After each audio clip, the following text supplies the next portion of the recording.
Welcome back to Hermitcraft Season 10. I have been busy. Firstly, I designed this thing, which converts all of the iron drops from my iron farm into iron blocks, so now I can easily stock my iron shop. I don't know how this guy got here, or that guy got there. Oh gosh.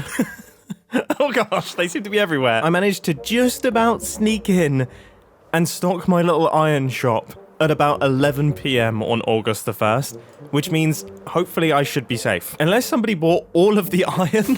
Imagine, I have no control over that. Like, if somebody bought all of the iron just before the deadline, do I still lose my shop? I'm actually really excited to see what the shopping district looks like, because there was a decent number of pop-up shops.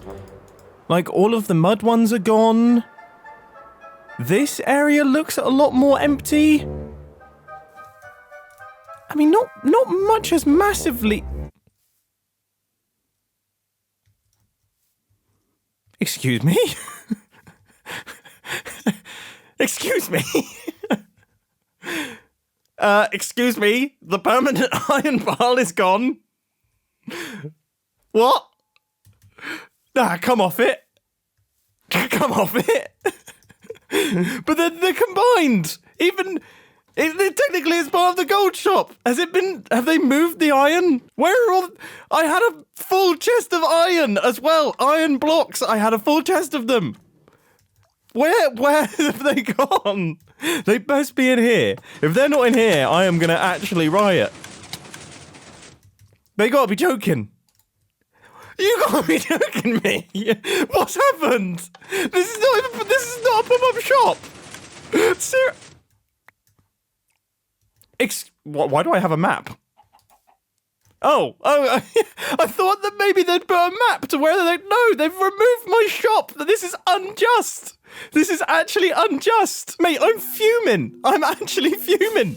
What on earth? Hang on. Oh, wait. I just gotta check. Has anyone bought any item frames? I hate this door. Okay. Nobody's bought any item frames. That's fully stocked, so that's safe. Gold shop is safe. Okay. Why is the pile gone? And more importantly, where has the stock gone? I was AFK for like a whole day to get that stock. I stayed up until midnight. I'm an early bird. Okay? I go to bed well early. I was tired the whole next day. Oh, that's cheesed me off. That has cheesed me off. Do I sue?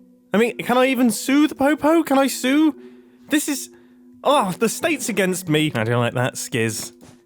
How do you like that? I'm going to give you a silly mustache on your own sign.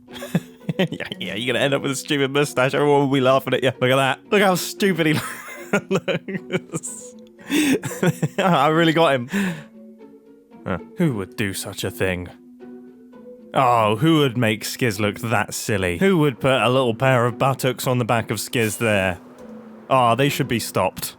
Someone should really stop them. Someone's put a pair of hams on Skiz, and I personally think that's wrong. He's been given a caboose, and I'm not on board with that sort of behaviour. That is too far. Right, let's get to work on some building, shall we? As I'm confident that I'm still the owner of the iron permit, despite what has happened to me. I personally believe it's unjust. I'm going to build up the new iron shop that we started at the end of the previous Hermitcraft episode. I've come up with a really cool idea and a really cool design, and it requires quite a large number of resources. I need all sorts of different wood types. I'm going to need a ton of copper. So I'm going to get to work on resource gathering in a little bit. But first, I just want to talk about these trees quickly. The response to them has been absolutely amazing. Everyone seems to really like what I've done here, which is great. I really like what I've done as well. But I have received a few comments talking about how they're blending into the hillside and how I should do some terraforming on it. And genuine question, I'm curious to know what I should do. Because I don't know. If I make it too stony, then all of the trunks will blend in. If I make it too green, then all of the greenery will blend in. If I make it too brown, then all of the brownery will blend in. This is not a bad idea. This is good. This is good. When in doubt, just steal from Scar. Let me know what you think down in the comment section, please. Time to resource gather. And I've just been doing the maths. That there are a lot of resources that I need. And there's loads of like weird little ones. I'll explain more about this build in a little bit, but I've basically used, I would say, half the blocks in the game. I've been flying around the shopping district for the best part of half an hour, I do not know if there is a tough shop. I feel like there is. I feel like I've shopped there before, but I cannot find it. I do think it's awesome that all of the hermits are building really fancy and cool looking shops that are kind of nondescript as to what they're selling. I'm very glad that the entire shopping district isn't just mega blocks anymore, but equally, sometimes it is kind of hard to navigate. Like, this jellyfish is absolutely gorgeous, but I'm not entirely sure what it sells.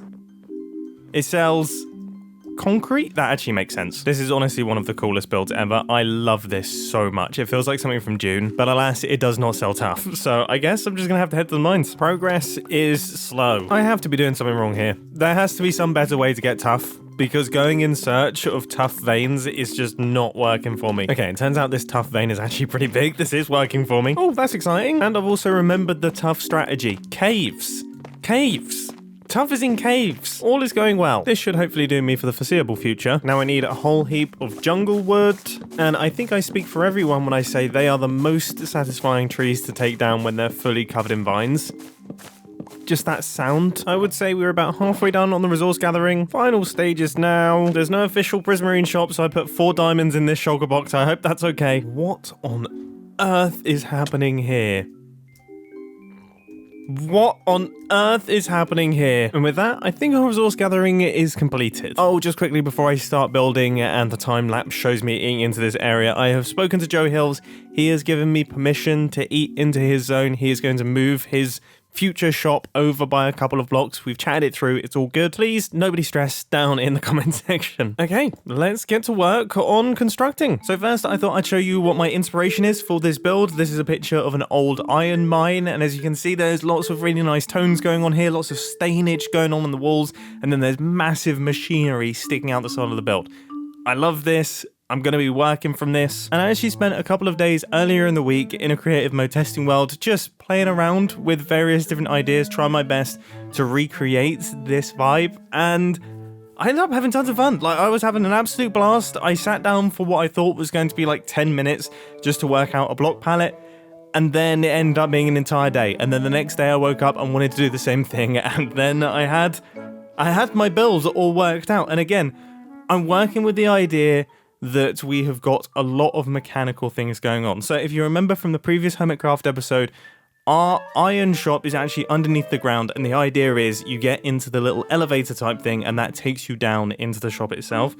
And I really wanted to play on that by having the machinery for the mine car itself be on the outside of the build. So there's all these big mechanical belts and things all connected up into various different gear ratios, and then there's an engine down at the bottom left, and that is what is moving all of this stuff. Now, I do want to point out that, of course, I am using unoxidized copper at this point in time. That is going to change. Hopefully, it will age throughout this episode, and we can actually get it looking like its final form. But I didn't have any of the age stuff, so I'm using the brand new shiny bits, but eventually it will start looking good. I'm really happy with how all of the belts and gears and things ended up looking. And then out one of the sides as well, we kind of had this little conveyor belt where we're going to have all of the iron pouring out the side. I think it looks really cool. I think it looks interesting. There's lots of things going on in a fairly small amount of space, and coupled with the smoke and everything, the build feels alive, which is definitely what I'm trying to achieve in this season of Hermitcraft. Alive looking builds. So, the main footprint has been created. Now I need the copper to oxidize. And I've been AFK overnight in a little hole down here, and I've woken up and this stuff still hasn't oxidized. I was for sure certain that this would be done. I know that proximity to other copper blocks slows things down. So for example, these ones down here, because there's not much copper, they've fully oxidized, but these ones, I guess there's lots up there. So that's why it's going a lot slower. But I hadn't realized the effect was so extreme. How rich am I feeling? This build is really, really cool. I absolutely love the copper golems in the walls. 1 block of diamond. That's actually pretty cheap. Like, that's really cheap. And they're already waxed. They're already waxed. He even waxed these ones. Why would you wax the one that can't get any more oxidized? Okay, I'm blowing the big bucks. 27 diamonds. Oh, which makes me 2 diamond blocks away from getting a custom iron golem. Copper golem. I said copper golem. Wait, he's got the copper bulbs as well. Okay, that's enough diamonds for one day. And now the build is done. I've replaced all the cobble blocks with the waxed variants. The only things that I haven't been able to do are the trapdoors because a lot of them haven't oxidized yet. This is the only mild complaint that I have. Kubo sat next to me and he just burped loudly. As I was saying, this is the only problem that I have with the new recipe for the trapdoors is that you can't get oxidized variants in the crafting table. Kind of wish that they had kept the old crafting recipe but just made it yield more. That makes a little bit more sense to me, but remember, I am not a Mojang. I am just a Mo man. So yeah, this is what the build looks like. It looks really, really cool. It looks interesting. I'm a big fan of how this has come together. So let's do some finishing touches. The first thing that I want to do is add in a whole bunch of sound effects. So, okay, kind of didn't expect there to be this much variety. There are a lot of heads in the game. Goodness gracious me. I guess it kind of makes sense that I would have an iron golem sound. Does that sound like an iron mine? I mean, it kind of does. Oh, in case you didn't realize, in Minecraft, as of a recent update, when you place a player head on top of a note block, it will play the sound of that player head. So obviously this applies to all of the heads that you can get naturally in the game, but because on the Hermitcraft server, we've also expanded the number of heads we can get, we've also expanded the number of sounds that we can get. I like the sound of the Iron Golem. That does sound good. I'm trying to think, is there anything that we can combine this with? Like maybe, I mean, is a warden? A warden, it has potential, doesn't it? There's also some of the neutral mobs over here, like horses, maybe. I mean, I'm not sure. Oh, we could have the canary sound. Maybe if we also have the sound of an alley, and maybe also a glow squid. Glow squid kind of have that swishy sound. I genuinely have absolutely no idea what noise an alley makes. Whoa. Okay, that's really fancy. That's like, that's arguably more fancy than the glow squid sound. The glow squid kind of makes a similar noise. It's... I mean, yeah, it's just very wet. That is a moist sound. I don't like that. That soggy sound can get straight back in the bin. I feel like witherheads... No, that's too intense. What about this witherhead? Oh, yeah, maybe that sounds like... That maybe sounds like pistons. So you've kind of got piston noise. You've got, like, iron farming noise. And then you also have...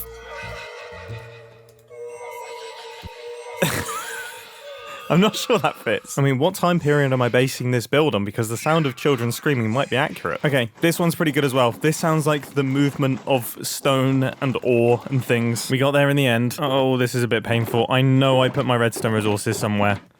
And I remember thinking that was a nonsensical place to place them. And now I don't know what they are. I remember doing it. I remember thinking to myself, I'm going to forget that I've done that. Okay, so if I drop an item into here, and then this should be pretty easy. So this here, this is going to be our piston and then iron crusher. So I think... Okay, cool.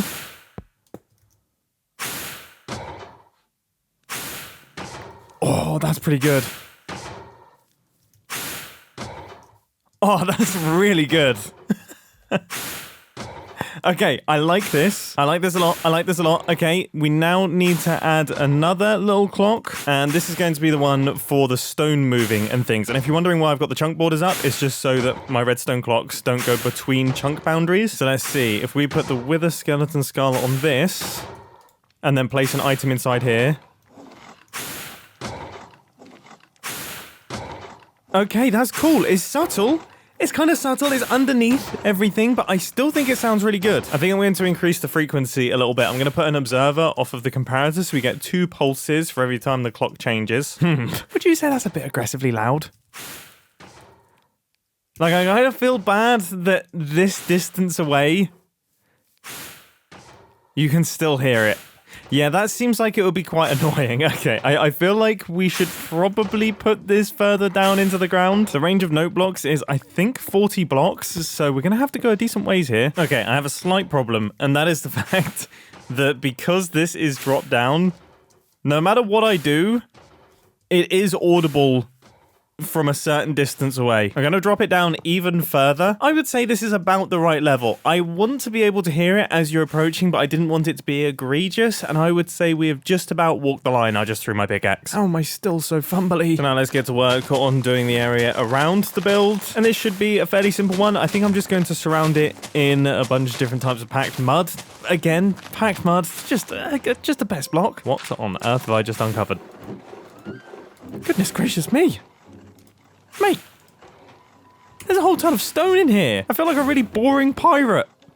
Like, this is the worst booty I've ever seen. Things are coming along, dirt is being placed, rain is falling, piston sounds are happening, but the build is now finished and it just looks right. It's so funny how just adding a few blocks around the bottom, literally this extends out just by one block in some spots, makes all the difference. It makes it feel like it fits in properly in the world. It's situated. It's actually on something. It also makes it fit in a little bit better with the surrounding environment as well. I mean, I was thinking about this as I was doing it. We kind of have two different eras of mines, and I don't really know what the two eras are. Now, you could say that this is an inaccuracy on my part. This is me failing the builds, but they're both next to a supermarket, so I don't think it's necessarily too much of a problem. But any mining history buffs, if you could let me know down in the comment section on an estimation, I would actually love to hear about it. Now it's time for banners and interiors. I cannot remember the last time I made a banner. This is going to be interesting for me. It's raining again. So I've got the eye. Where does one find cocoa beans? I mean, I know they're in jungles. I know they're in jungles. Are they not in the bamboo jungles? I genuinely don't think I've touched a cocoa bean for maybe 5 years. Like, I think it could even be like Hermitcraft season 4. I remember having a cocoa bean farm in Hermitcraft season 4. I don't know if I had one in season 5. I did. I had one in season 5, but I don't think I had one in season 7 or season 6. Here we go. Iron. Nice. That is looking good. And then I also thought I'd craft up a handful of brown banners so that I can kind of cover up the redstone up here. Why does it keep going to that wall? Do I really not understand banners that much? Do I really not understand how these work? Okay, they can go on the floor. That's fine. That's fine. That kind of looks good. Like, does that look like the sort of curtains? You know, those plasticky curtains? The little flappy things that you have on the edge of conveyor belts, and then the things come out from underneath it. Does that look right? Have I got the right vision there? I would say so. I would say that looks good. I would say the name looks good. And now the inside looks good as well. I mean, it's pretty cramped in here, but I would say it's working. And when we hit the button, we enter the mine. This place is cool. This place is cool. I have no stock. Of course, I've got no stock. Where is my stock, Cub? Where are all my iron blocks? Anyway, if we hit this button here, then that sends us back up to the exit. This is pretty nice. This is a cool user experience. I would argue that this is a cooler user experience than this shop. And I already really like the user experience of this shop. Have I made a better mining-related shop? Clearly, that seems to be my niche. Gimmicky mining-related shops that take multiple days for me to construct. But I would say it's worth it. I'm really, really happy with this build, and I'm really happy with this entire area, to be honest with you. You can actually kind of see how much I've progressed in building throughout the Hermitcraft season so far. And it was at that point when I found my stock. I was just over here admiring Skiz's Peachy Keister, and I spotted my iron pile. And my iron blocks are in here. And a little bit of profit as well. This is where all the pop-up shops have ended up. So all of the fireworks are over here as well. Okay, so my shop hasn't gone missing. I still take issue. I still take issue with the fact that this was deemed a pop-up shop. It was very clearly named the permanent iron pile. And not only that, it was part of a build that took me more than 4 days. How is that a pop-up? That's the fact that I can grab all of this iron here and just move it over to my new iron shop. That is good. Although, wait, that was in a compound, wasn't it? Am I allowed to just remove things from a compound? I feel like I'm definitely not allowed to do that in real life. Or really, anywhere. I don't think there's ever been a time where removing something, even if it is yours, from a secure compound that isn't yours has been okay. Lawyers, could you please let me know down in the comment section? I'm sure there's about 4 of you watching this video right now. My iron shop is built, my iron shop is in business, and hopefully we don't sell too much so I don't have to restock it too much. Oh, would you look at that? I'm already getting compliments on my new shop. And from Grian, no less. I would say this is a job well done. It's so hard to speak right now. I'm finally getting the chip in my teeth sorted, and I'm having to wear a retainer while they prep my teeth for bonding. And it feels very weird right now. It's strange to speak. Anyway, I've loved this episode. I've loved playing in this laid-back fashion. I've loved just diving into the details on what is essentially quite a small build. It has been so fun seeing how far I can take something that effectively fits within a single chunk. With that being said, can't help but notice that I'm focusing on a lot of side projects. You know, I've done all the trees and things, and I've done this build today, and I've been stocking my shops, but I've got a deadline that I set for myself fast approaching. I need to finish all of this stuff within the next couple of weeks. We've got some serious building to do, and I personally cannot wait.